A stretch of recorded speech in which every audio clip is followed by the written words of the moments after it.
Vamos ficar em pé, vamos orar nesse instante. Senhor, nós te agradecemos por estarmos aqui nesta noite, te agradecemos, Senhor, por mais uma semana que o Senhor tem nos guardado. Fala conosco através da tua palavra, Senhor, abençoa cada um que vai estar ministrando, Senhor, em todas as classes. Nós te pedimos, Senhor, que também os nossos ouvidos e nosso coração estejam abertos para ouvir da tua palavra nesta noite, em nome de Jesus. Amém. Nosso texto base de hoje, irmãos, nós estamos estudando um pouquinho de escatologia.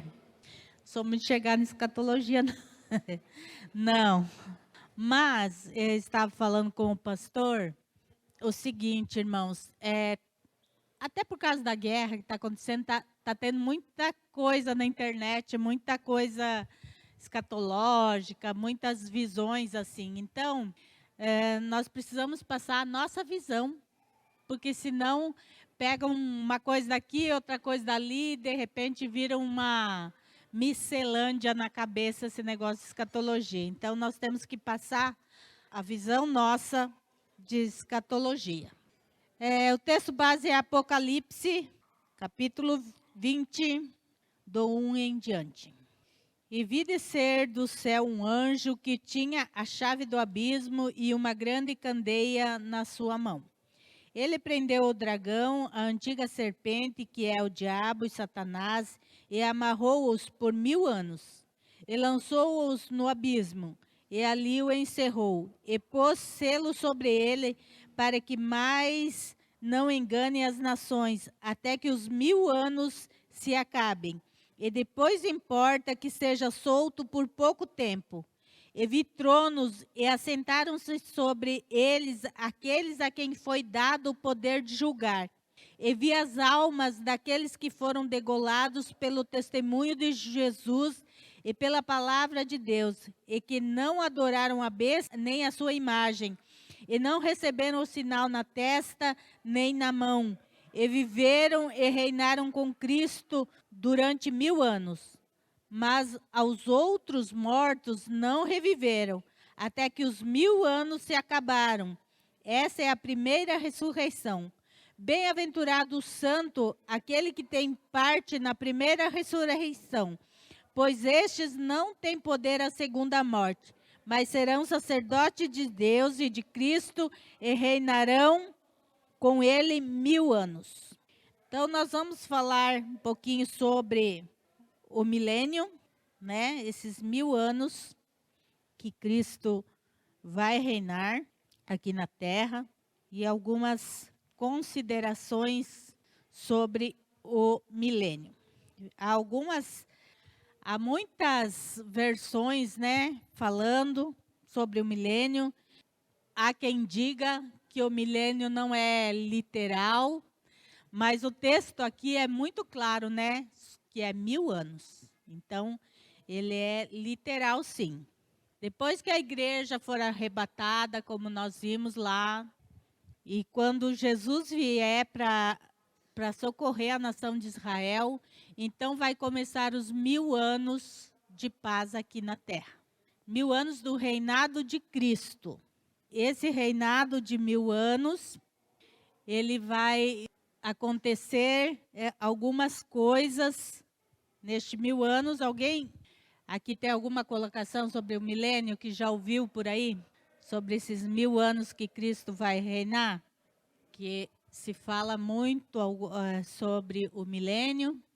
Aqui está claro que quem, né, participou da primeira, né, bem-aventurado o santo, aquele que tem parte na primeira ressurreição.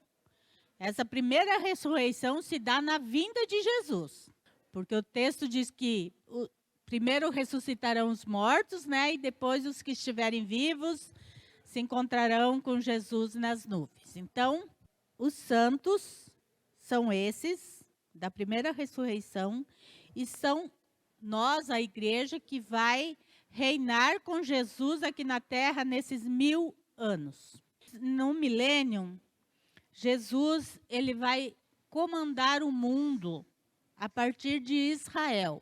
Jesus vai se assentar, então, no templo, em Israel, e ali ele vai comandar as nações. Como nós vimos no texto, Satanás vai ser preso. Satanás vai ser preso neste milênio. Então, vai ser anos de justiça. Anos em que nós podemos dizer assim, que a humanidade vai saber o que Deus queria para a humanidade. Lá no Éden. Quando Deus criou o Éden, Deus tinha um propósito para a humanidade. E Deus tinha uma maneira de que o homem deveria andar. Mas o homem perdeu. Então, no milênio, Jesus vai trazer, então, esse reinado de justiça, de paz e justiça, como deveria ter sido antes. Só que agora, então, as nações vão ter que obedecer. Vai ser um reinado, não vai ter escolha, né? As pessoas vão ter que seguir o que Jesus mandar. E nós, os santos, é que vamos ajudar neste reinado de Jesus aqui na Terra. Então, o milênio, acontecem algumas coisas no milênio que são interessantes. Primeiro, não vai haver morte. O homem vai voltar a ter uma vida longa, como era no princípio, como era lá no Éden. Então, o homem não vai haver a morte como nós conhecemos hoje. Então, o homem volta a ter uma vida longa. Então, por isso que eu falo que é Jesus mostrando como seria a humanidade se não houvesse pecado nesses 1000 anos. E as nações, elas vão ter que se submeter ao poderio e à ordem de Deus. Só que nós vemos também, o homem, ele não vai mais ter Satanás, vai estar preso. Então, não vai mais ter a tentação, digamos assim, né? Que Satanás nos tenta. Mas o homem ainda vai ter o livre-arbítrio. O que nos faz pecar? O que vocês acham que nos faz pecar? É os nossos próprios desejos, é o que a Bíblia fala. Mas tem muita gente que coloca a culpa no diabo. Não, eu pequei porque o diabo me levou a pecar. Mas a Bíblia diz que ele pode nos tentar. A tentação. E a tentação em si não é pecado. Todos nós estamos sujeitos à tentação. Então, se Satanás pode só nos tentar, nós pararmos para pensar, Satanás pode apenas nos tentar. Em última instância, quem decide pecar somos nós mesmos. Se a gente cede à tentação, então a gente fez uma escolha com o pecado. Por isso, irmãos, que quando se fala em pecado, a Bíblia coloca sempre que Adão pecou, né? Por um só homem entrou o pecado no mundo, né? E por um só homem também a salvação. Por quê? Mas peraí, quem comeu a fruta primeiro não foi Eva? Como que pelo homem entrou o pecado no mundo, né? A ordem para não comer o fruto era para Adão, não para Eva, né? A Eva foi um instrumento que a serpente usou para atrair Adão. O Du está colocando que a ordem para não pecar era de Adão. Isso é uma corrente que está muito forte na internet falando isso aí. Que Adão pecou porque a ordem de não comer o fruto foi dada só para Adão e não para Eva. Não é isso que a Bíblia diz. Nós somos lá em Gênesis, Deus termina a criação e ele fala para ambos, Adão e Eva, de todas as árvores, menos dessa aqui. Então, Eva estava incluso nesse aí. Mas isso que o Du falou está muito forte na internet. Eu já vi muitas postagens dizendo que Adão pecou porque a ordem não era para Eva, era só para Adão. Tipo, Eva não tinha a ordem de não comer o fruto. Mas se nós pegarmos o livro de Gênesis lá, nós vamos ver que quando Deus terminou tudo, estavam Adão e Eva juntos, quando Deus deu as leis, o que eles podiam e não podiam fazer. Então, isso aí de que que era só para Adão, essa ordem não é muito o que a Bíblia diz. Não, Eva sabia que ela não podia pecar. Ela tanto sabia que ela entra num diálogo com a serpente dizendo, não, mas Deus falou que eu não posso comer. Então, ela sabia que não podia comer. Então, essa teoria que está aí hoje na internet, falando isso, não é bíblica. Você está vendo que parece uma coisa tão bonitinha e tão sem importância, mas é uma heresia? Isso aí?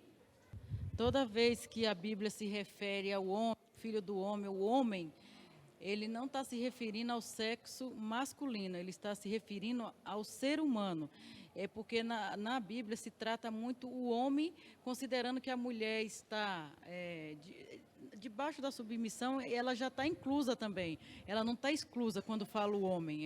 Quer dizer, quando ele fala o homem, até isso está sendo visto, né, que quer colocar homem e mulher agora, por causa acha que é discriminação contra a mulher, mas não é nesse sentido. É porque Deus tratava as coisas com o sacerdote, vamos dizer assim, com o cabeça, que é o homem na Bíblia é considerado o cabeça do lar. Então, quando se fala com o homem, entende que se falou com a casa toda, né? A mulher está recebendo a ordem também, mas toda vez que alguém vai resolver alguma coisa dentro da casa, por exemplo, vai numa família, a ideia era se tratar com o homem as coisas, não com a mulher. Então, o homem é no sentido do ser humano, não é só no sentido do sexo masculino. Lógico, em muitos textos, quando a Bíblia se refere falando do homem, está falando no genérico, homem e mulher. Mas, com relação ao pecado, é o homem mesmo. Porque diz que por um só homem entrou o pecado, está se referindo a Adão. E por um só homem também veio a salvação, que está se referindo a Jesus Cristo. Então, é o homem mesmo. Mas isso que eu estou falando, vocês estão vendo que parece que é uma coisinha até bonitinha, tirando o peso da Eva, né? Tirando o peso do pecado da Eva e colocando sobre Adão, porque, de certa forma, Adão foi mais culpado. Sim, ele não estava presente junto com Eva ali no momento da tentação. Ele não estava cuidando da sua esposa. Mas, parece muito bonitinho, irmãos, mas é uma heresia. É uma heresia. Eva sabia, tanto quanto Adão, que ela não podia comer do fruto. Tanto que quando Satanás fala para ela, mas ela fala, não, mas Deus disse que a gente não pode comer. Então, está claro que Eva sabia que não podia comer. Não ia levar a consequência do pecado igual a Adão, né? Fala, Marcelo. Adão aceitou a proposta da serpente através de Eva. Ele não foi tentado pela própria serpente. E outra coisa, né? Por que a Eva estava sozinha lá? Por que ele deixou ela sozinha, né?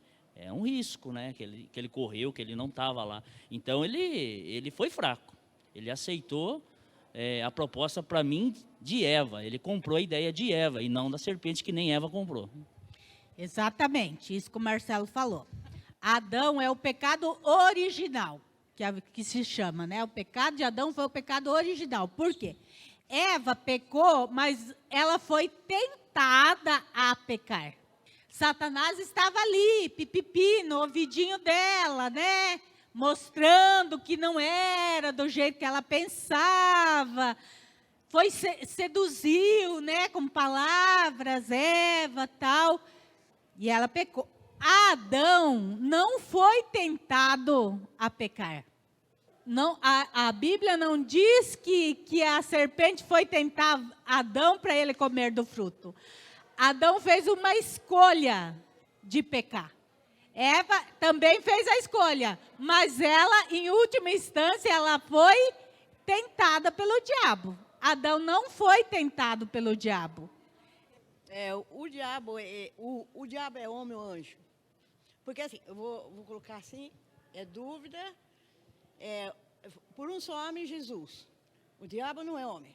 O diabo é um ser salvação. Aí o diabo trouxe criado o pecado. celestial por Deus. Que esse homem era o diabo. Eu achava que, a Bíblia fala, por um só homem veio o pecado, e por um só homem veio, na minha mente, sim, era o diabo. Não, está se referindo a Adão. Está se referindo a Adão. Romanos 5,19. Vamos lá para o texto, então. Vamos ler do 12 em diante. Pelo que por um homem entrou o pecado no mundo, e pelo pecado a morte, assim também a morte passou a todos os homens, por isso todos pecaram. Tá? Agora o 19 diz assim: porque como pela desobediência de um só homem, muitos foram feitos pecadores, assim pela obediência de um, muitos serão feitos justos. Então está se referindo a Adão e a Jesus. O Satanás, ele é um anjo, era um anjo. Então ele é um ser espiritual, não é humano. Então está se referindo. Então vocês viram a diferença? Adão, ele escolheu pecar. Voluntariamente, ele fez o pecado voluntariamente. A Bíblia não diz que ele pensou um pouco, diz que ele pegou do fruto e comeu também. Eva chegou e ele também. Mas entenda, irmãos, não havia uma tentação por detrás de Adão. Não havia serpente ali, não foi bem isso, porque o que a serpente fez, né? Satanás fez, ele distorceu um pouco o que Deus tinha dito. Não, mas não é bem assim, não é que vocês vão morrer se comer, é assim, né? A serpente, ela distorceu, ela tornou atraente aquilo que Deus tinha falado que não era para eles fazerem. E é o que o Satanás faz hoje. O inferno não é atraente, mas ele torna atraente aquilo que leva ao inferno. Então, o inferno não é atraente. O que Satanás faz? Ele faz com que o pecado se torne atraente. Ele distorce. Por quê? Quando a gente peca, é porque o pecado se tornou atraente para nós. Porque nós não... se é uma coisa que não é atraente, a gente não vai fazer, a gente não vai cometer. Então, o pecado é os nossos desejos. Então, lógico, é desejo do nosso coração. Aí Satanás vai lá, que é a tentação, e ele torna os nossos desejos algo atraente, bom, que não tem problema você fazer. Foi isso que ele fez. Você está vendo que, apesar do tempo passando, a estratégia de Satanás é sempre mais ou menos a mesma, né?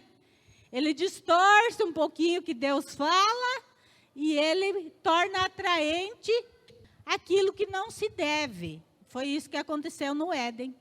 Então, voltando para o milênio, o que vai acontecer no milênio? Vai haver ainda pecado no milênio? Porque Satanás foi preso. Vai ser solto, por pouco tempo diz, mas vai ser solto. Então, o que a gente vê? Que vai haver pecado, com uma diferença. A Bíblia nos diz que aquele que pecar vai morrer com 100 anos. Então, assim, as pessoas vão voltar a ter uma longevidade. E só vai morrer aquele que cometer pecado. Aquele que pecar durante o milênio vai morrer, com um agravante. Esse que morrer não vai ter salvação, porque ele está debaixo do reinado de Cristo. E mesmo assim ele escolhe por vontade própria pecar. Então quem morrer no milênio vai morrer porque pecou. Porque o salário do pecado é a morte. E para esses, então, não vai haver salvação mais. Pecou, morreu, acabou. Nós vamos viver com Cristo, vai um povo ficar de fora, não vai? Os que estiverem aqui na terra vão ficar. E você estando lá com Cristo, vai ter o ambiente para pecar? Coisas para pecar? O diabo não vai estar lá. E vai ter coisas assim, como pecar? Porque o que nos faz pecar?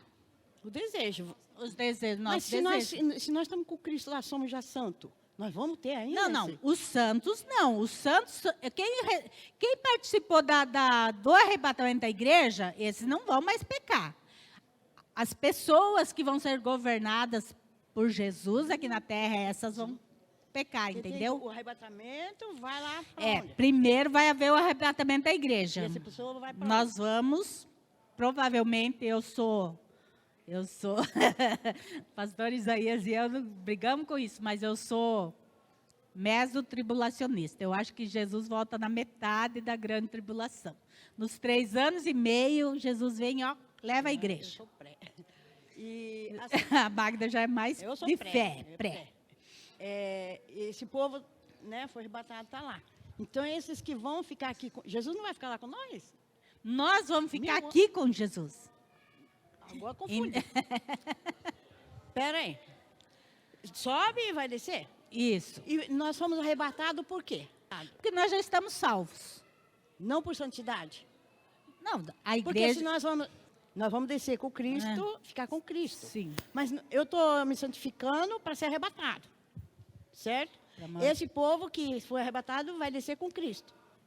Eles sendo já santo, que se santificou, eles vão pecar de novo? Não, nós não vamos mais pecar, porque nós já estamos com o corpo glorificado, nós já estamos na glória. Sim. Esses sentimentos, Magna, humanos, nós não vamos ter mais, porque nós já passamos. Sim, eu estou compreendendo. Entendeu? Qual é o povo, então, que vai pecar? O povo, porque ainda vai ter gente aqui na terra. Não vai morrer todo mundo no arrebatamento da igreja. Jesus vai estar aqui com eles? E Jesus vai reinar aqui conosco por 1000 anos.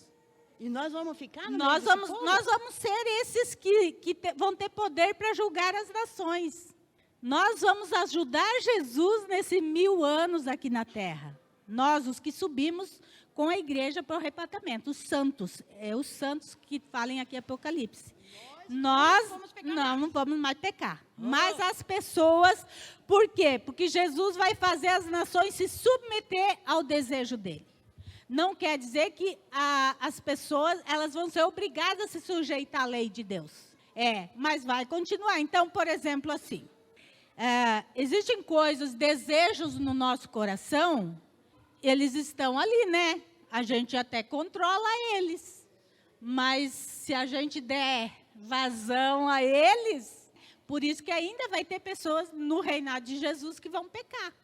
Nem todo mundo aceita a governança de Jesus. E nós podemos ver, porque tem a igreja de Cristo, que aceita as leis e as ordens de Cristo, mas tem o mundo, que não aceita as leis de Cristo. Então, no milênio, vai ser a lei de Cristo obrigatória, mas vai ter pessoas que não vão aceitar. E essas, elas vão ainda pecar, por mais que Satanás está preso. Por quê? Porque os desejos nossos nos fazem pecar. O pecado é uma escolha que eu faço. Satanás, ele pode me tentar, mas ele não me obriga a pecar. Em última instância, o máximo que Satanás pode fazer é me tentar. É dizer que o pecado é bom, que ele é bonito, que não tem problema. Essas conversinhas aí. Que não vai acontecer nada, que é bobagem minha, coisa da minha cabeça, negócio de céu, inferno. É isso que ele pode fazer. Mas, em última instância, sou eu que decido se eu peco ou não. Assim como Jesus não nos obriga a servi-lo, Satanás também não pode nos obrigar a pecar, assim, nos pegar à força e fazer pecar. Ele nos tenta, lógico que a tentação dele, vamos falar assim, ó, ele faz bem o seu trabalho. Ele é um trabalhador que faz muito bem o seu trabalho. Mas em última instância a decisão é minha de pecar ou não. Vamos dar o exemplo de Jesus na tentação de Jesus. Jesus foi tentado com todas as tentações humanas.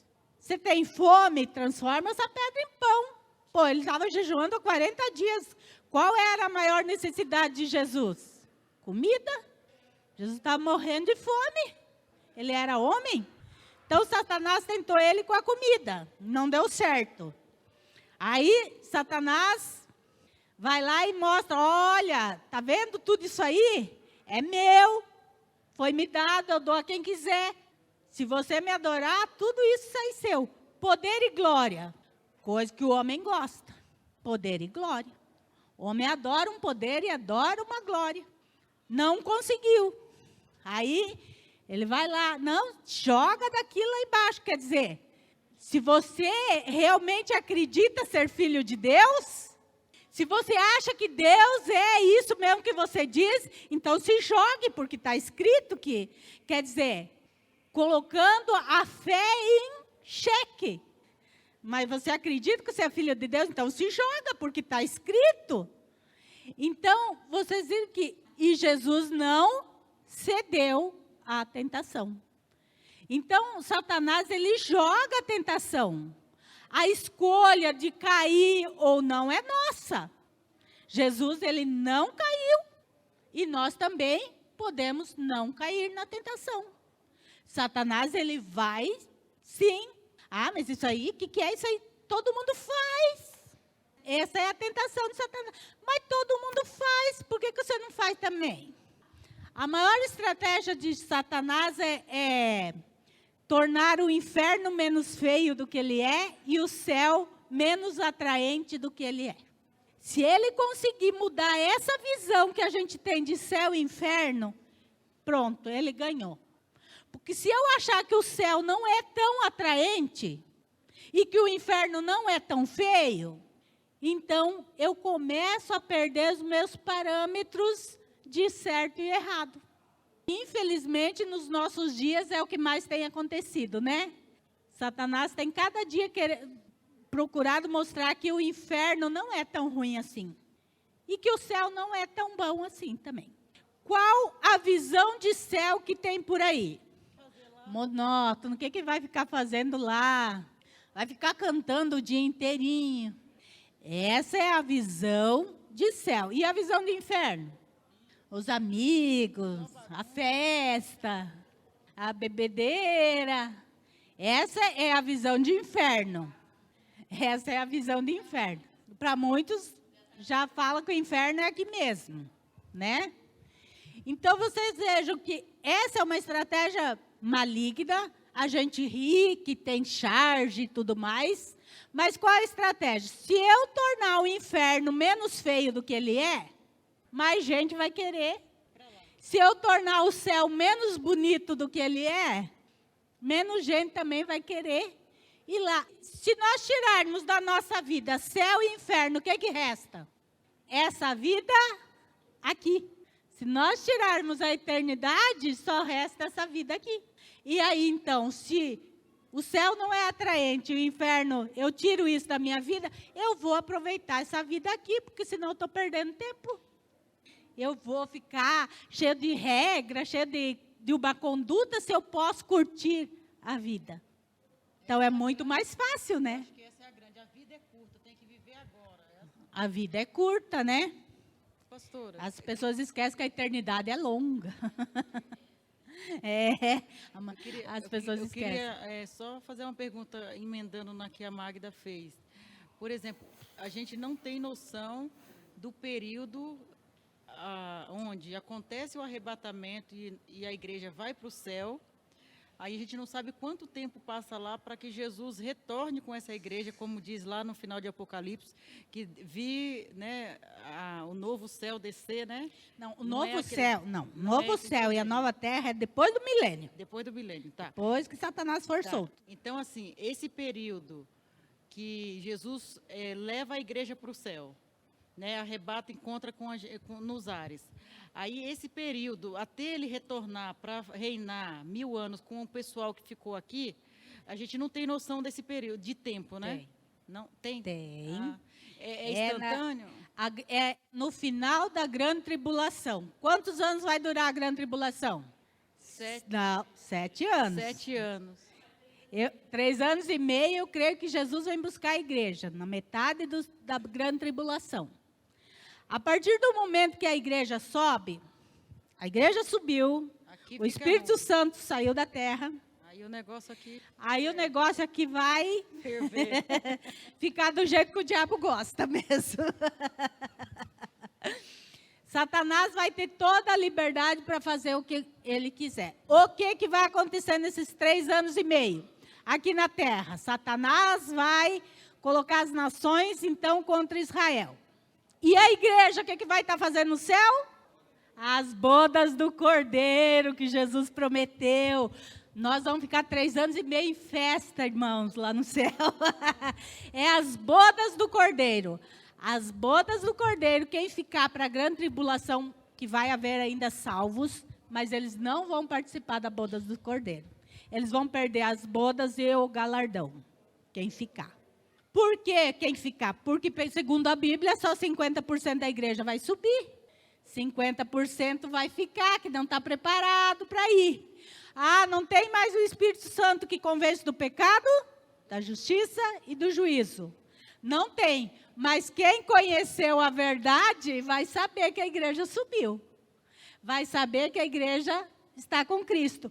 Vai haver as 2 testemunhas lá em Israel que vai pregar, falando sobre. Então, vai haver salvação na grande tribulação nos últimos 3 anos e meio? Vai. Mas aí você vai pagar o preço da salvação, que é com a tua vida mesmo. É alto. Pode falar, Marcelo. Pastora, deixa eu ver se eu estou entendendo. Então, quer dizer, Jesus volta, então nós, igreja, subiremos. Esse é o povo que vai estar lá no céu com as bodas dos cordeiros. Aí tem o povo que aderiu à marca da besta de anticristo. Esse Jesus voltando vai queimar, mandar para o lago de fogo e enxofre. Correto? Aí tem o remanescente que, teoricamente, não subiu com a igreja e também não aceitou o domínio de Satanás. Esses é que vão para o milênio? Essa é a minha pergunta. Jesus vai vir no final da grande tribulação. Jesus vem para socorrer a nação de Israel. Todas as nações vão para destruir o povo de Israel. Então, Jesus vai vir, e diz lá em Zacarias, ele vai descer no Monte das Oliveiras, e ele vai criar uma passagem para a nação de Israel. Bem, existe um exército vindo contra Israel. Jesus vai destruir esse exército. Mas eu pergunto para você, todas as pessoas de um país vão para a guerra? Não. Então vai sobrar pessoas. Jesus vai destruir o exército, mas vai ter pessoas, não só os remanescentes, entendeu? Vão ter pessoas aqui que vão passar para o milênio. Vão passar para o milênio. Eu estava falando com o Isaías hoje, né, com o pastor, falei, nós 3 anos e meio só de festa, com Jesus lá na bodas, e aqueles que acharam que era brincadeira, né, só se lascando aqui. Porque é assim, a Bíblia nos dá sempre essa margem, que 50% da igreja não sobe. É um número alto, 50%, né, irmãos? É bastante. As 10 virgens, a Bíblia fala, estarão 2 juntos, um será levado, outro será deixado, tal. E tudo isso aponta que 50% da igreja. As 10 virgens mais mostram que é a igreja, por quê? Porque eram 10 virgens, quer dizer, eram iguais. Todas esperavam o noivo. Então, todas estavam esperando a mesma coisa. Só que 5 estavam prontas e 5 não. E o que é não estar pronto? É, às vezes, estar levando a vida cristã mais ou menos, entenderam, irmãos? Elas ainda tentaram, mas a porta se fechou. Então, isso demonstra o quê? Elas vão saber que o noivo veio e que elas não subiram. Vão saber. Irmãos, como eu falei no estudo passado, a vinda de Jesus, ela vai ser visível, rápida, mas visível. As pessoas vão ver a igreja sendo levada. Então, para alguém que conheceu a Bíblia, conheceu a verdade, por causa do seu pecado não foi arrebatado, ela vai saber o que aconteceu. O mundo pode inventar, né? Foi abduzido, sei lá o quê. O mundo pode inventar uma desculpa para o sumiço da igreja. Mas, por exemplo, irmã Yolanda, a irmã se desvia dos caminhos do Senhor e Jesus vem. A irmã vai saber o que aconteceu. É essas pessoas que ainda vai ter salvação, sim. Só que daí vai ser difícil a salvação. Hoje nós temos uma salvação fácil, né, irmãos? Aí vai acontecer, ou você nega Jesus ou morre. Ou você nega Jesus, mata seu filho. E aí é a sua escolha, né? O sistema não vai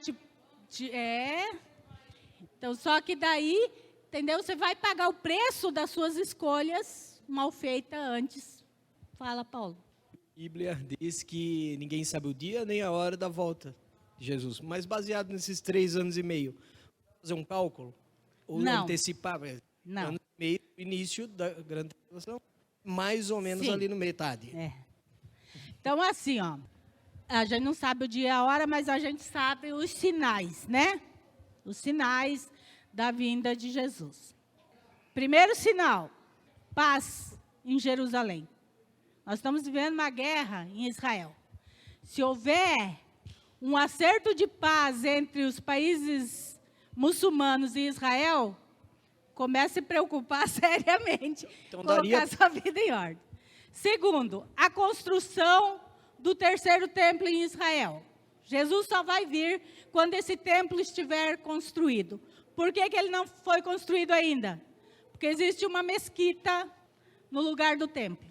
E os muçulmanos não vão tirar a mesquita de lá e o povo de Israel não vai aceitar outro lugar para construir o templo. Quem já ouviu falar do Muro das Lamentações lá em Israel? Então, é o que sobrou do templo. O muro que eles fazem essas orações lá é a única coisa que sobrou do templo lá em Israel. Então, digamos assim, o muro é aqui, a mesquita está ali em cima. É por isso que há essa guerra. Israel já tem tudo preparado para a construção do novo templo. Tudo, irmãos. Está tudo prontinho. Os artefatos do templo estão prontos. Tinha um ritual feito com a novilha vermelha. Essa novilha vermelha deixou de existir. Mas agora, através da genética, eles trouxeram à vida de novo a novilha vermelha. E já existe rebanho dessas novilhas em Israel. Essas novilhas são para sacrifício. Elas já estão prontas, já existe, já tem rebanhos sendo cuidados, produzidos e tudo mais. Então, o que falta para a construção do templo? O local. A hora que Israel entrar em acordo de construção, ou ceder ao lugar da mesquita, ou Israel aceitar que se construa em outro lugar, em 2, 3 meses o templo vai estar de pé. Porque eles têm todo o material já pronto. A roupa do sacerdote está pronta, os altares, tudo que a Bíblia descreve do templo, Israel já tem pronto.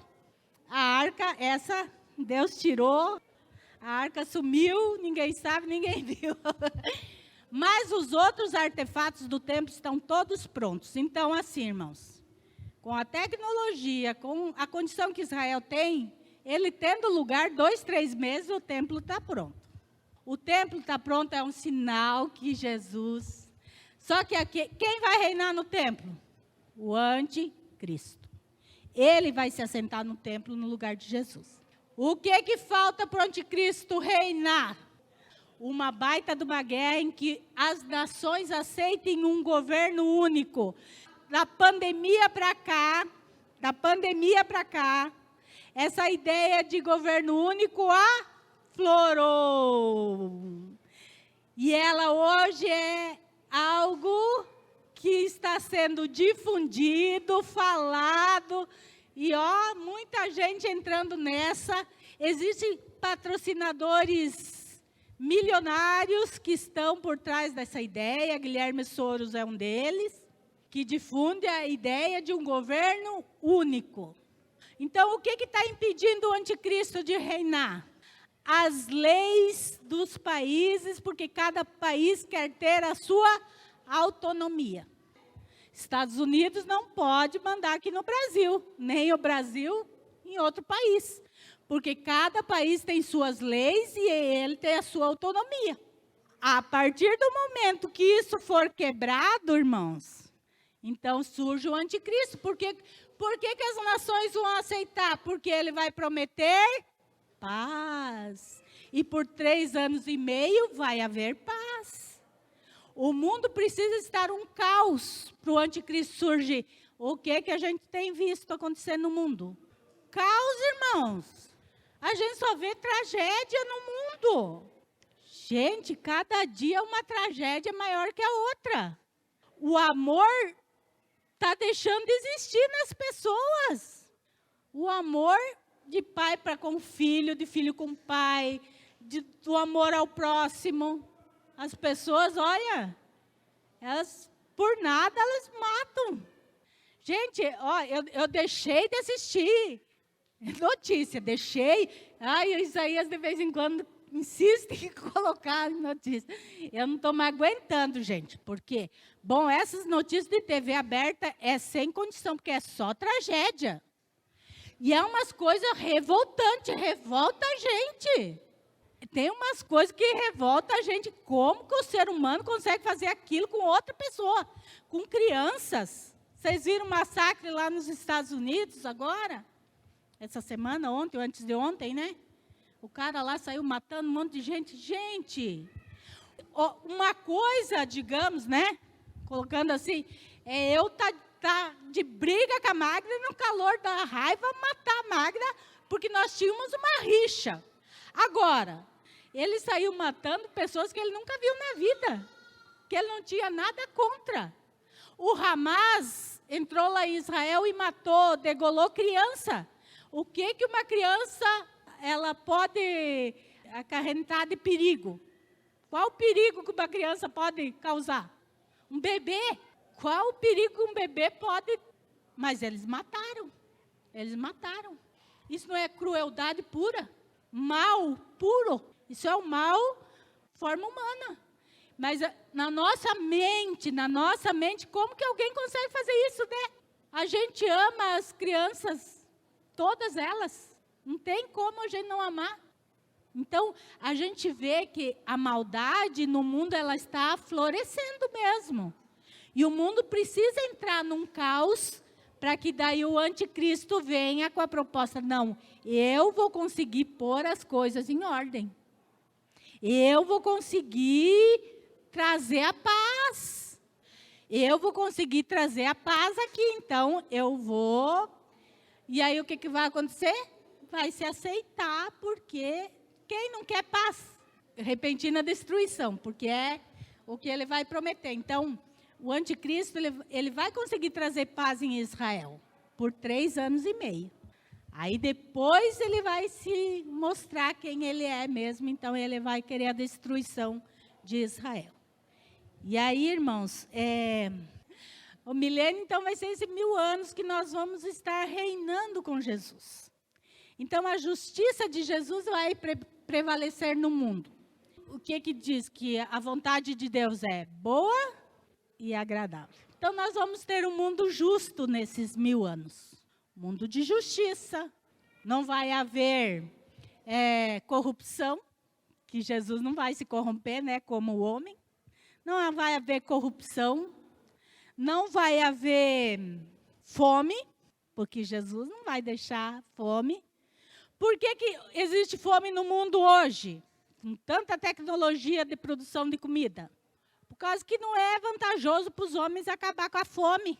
Na verdade, a fome rende. A fome rende votos.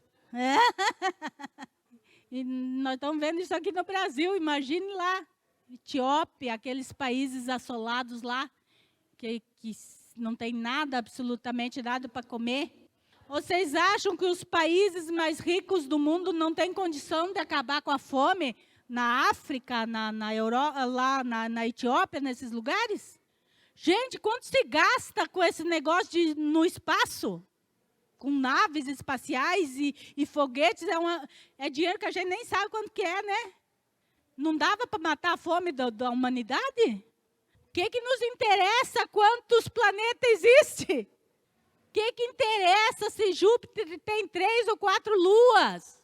Não interessa nada, mas a pessoa que está morrendo de fome deveria ser mais interessante, né? Do que quantos planetas existem. Mas eles gastam milhões para ir ver outros planetas e não matam a fome lá da criança. Então, que lei que impera hoje no mundo? Uma lei injusta. Nesses 1000 anos, não. Vai haver uma lei justa. Essa semana, eu estava num debate aqui, o Toninho com a Carol aqui. Nós vamos para o texto para ver como vai ser esses 1000 anos de paz, que vai haver paz mesmo aqui na terra. Isaías 11, a partir do versículo 6 diz assim: E morará o lobo com o cordeiro, e o leopardo com o cabrito se deitará. E o bezerro e o filho de leão e a nédia ovelha viverão juntos, e um menino pequeno os guiará.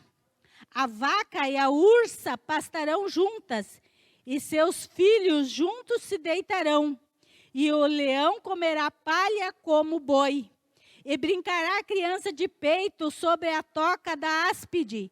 E o que já desmamado meterá a mão na cova do basilisco.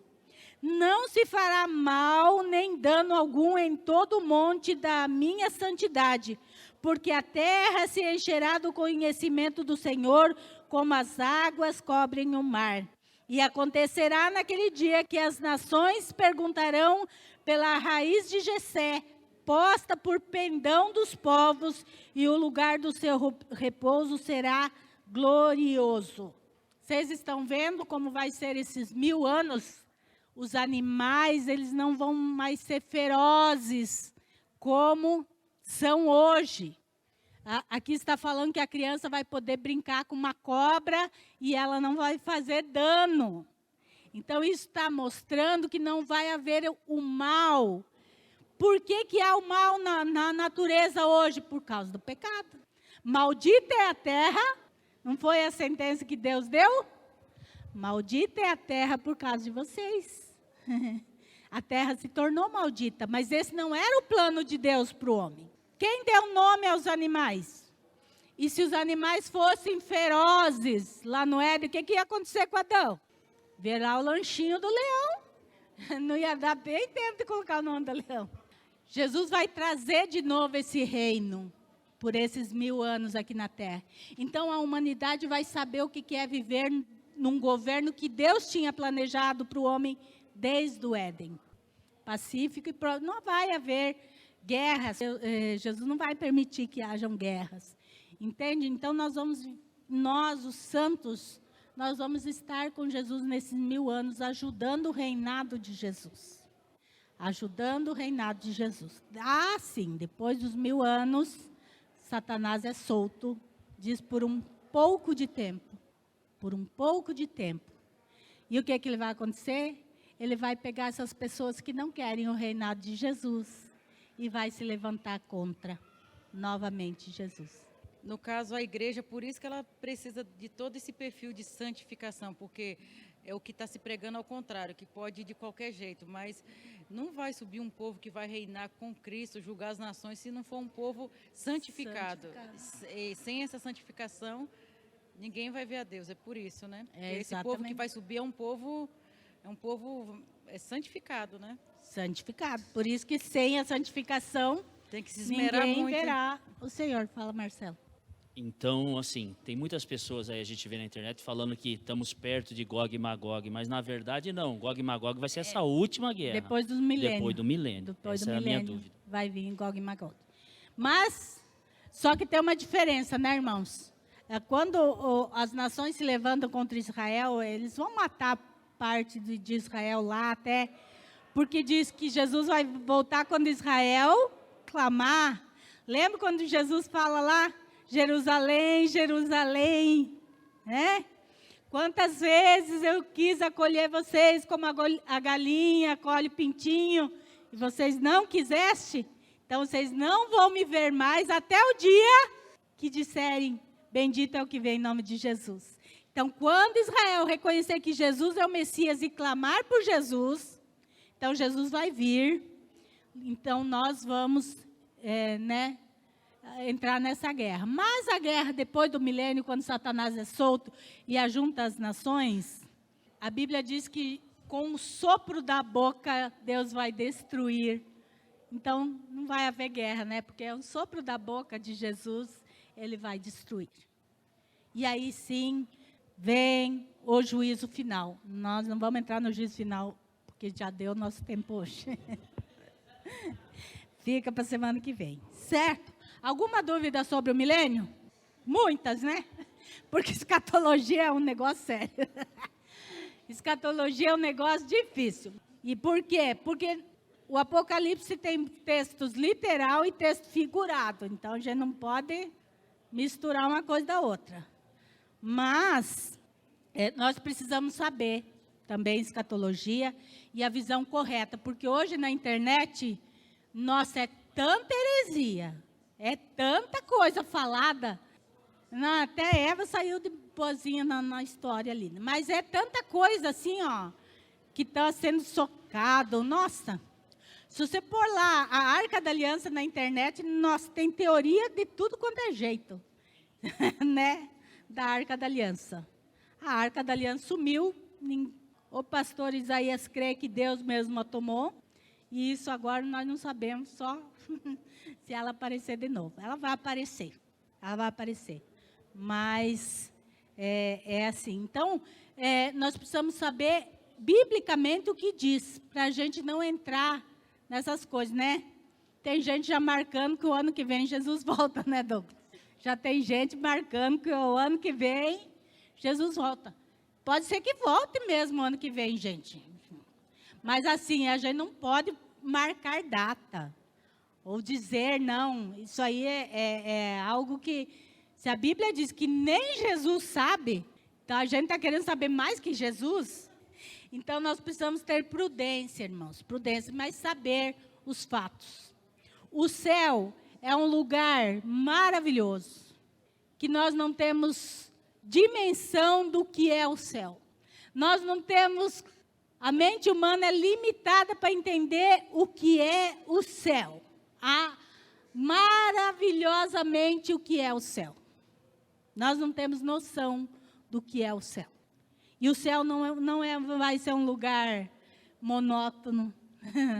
O céu não vai ser um lugar triste. Não, não, não.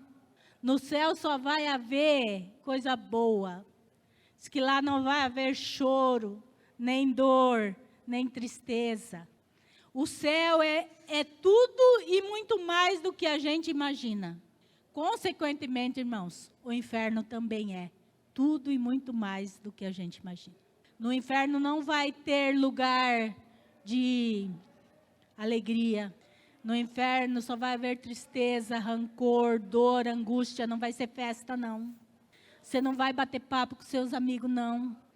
Então, assim como o céu é muito mais do que a gente imagina, o inferno também é muito mais feio do que você imagina. Tenha noção disso. Satanás tem feito de tudo para tornar o inferno atraente e o céu não. Mas isso é Satanás que está dizendo. E ele veio roubar, matar e destruir. Tudo que ele diz que é bom, cuidado, que não é o que ele diz. Ele é o pai da mentira. Se ele está dizendo que o inferno não é tão ruim, é porque ele sabe o quão maravilhoso é o céu. Ele estava lá e ele perdeu. Então, cuidado para não perder o céu. Porque ele é, sim, muito melhor do que você possa imaginar. Vamos colocar em pé. Senhor Deus Todo-Poderoso, agradecemos pela preciosa palavra que colocaste em nossos corações hoje. Peço que ela cresça, floresça e nos faça entender aquilo que não somos capazes, porque o Senhor capacita a todos, Pai, a que te buscam. Em nome do Senhor Jesus, eu oro e agradeço. Amém.